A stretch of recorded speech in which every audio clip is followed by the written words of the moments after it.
Hi, I'm Alistair, the grumpy CIO. And what am I grumpy about this week? I am grumpy about startups seeing DevOps as a cost, not an opportunity to accelerate your business. But first of all, what is DevOps? And most founders, let's face it, are business people. If you're a tech startup founder, this probably doesn't apply to you, but most startup founders are business people. And what are you getting and what are you paying for? What's all this mysterious stuff? And it's everything I'm putting up on the screen here, the sysadmin, the scripting, specific coding tasks. It's everything techie and complicated. Let's just keep it that as a simple enough definition. You can break it down. A true tech person will break it down to lots more, but let's keep it simple like that. So how do you handle it? Normal startup, plonk it on a dev. It's what I hired you for. Go and deal with it. It's techie stuff. Develop the solution. It's part of the solution. It's like, great. Slight variant on that, but I've seen happen a lot, is the CTO does all of it because you're a business-focused startup founder. You bring on this person.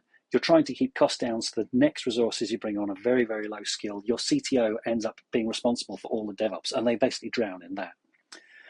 What are the alternatives? Well, you can outsource it, and there are a lot of great businesses out there to do that too, and you get brilliant coverage for your business. You get like really great architectural setup, you get great monitoring, guaranteed performance, 24/7 coverage you might get as well. It's brilliant. It's quite expensive though, particularly if you're starting up.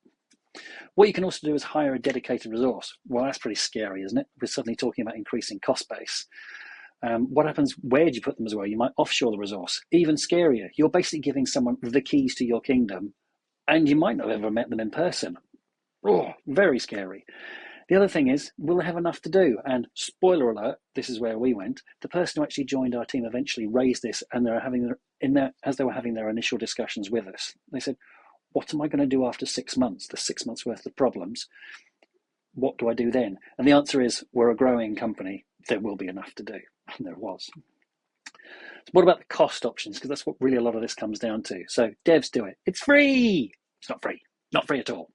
You lose 20 to 30% of your dev time. Sounds like a lot. 20 to 30%. Yes, you will lose 20 to 30% of your dev time if you just make your devs do DevOps. You probably actually just end up carving one of them off to actually do it most of the time, and they're not doing it as well as if you'd actually got a dedicated person in the first place.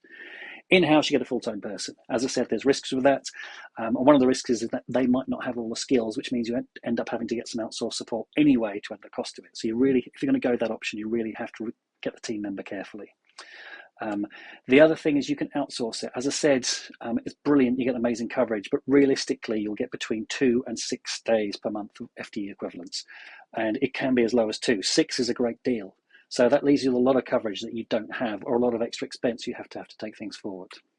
So as I said, what did we do? Well, we went with one expert person. We spent a long time finding this person.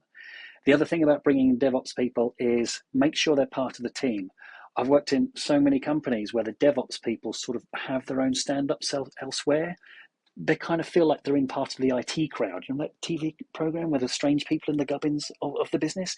Even within developers, you can end up with this lower smoky people. Don't do that. Make sure they're part of your team. You're not bringing on staff. You're bringing on a team member who will actually help the rest of the team perform better.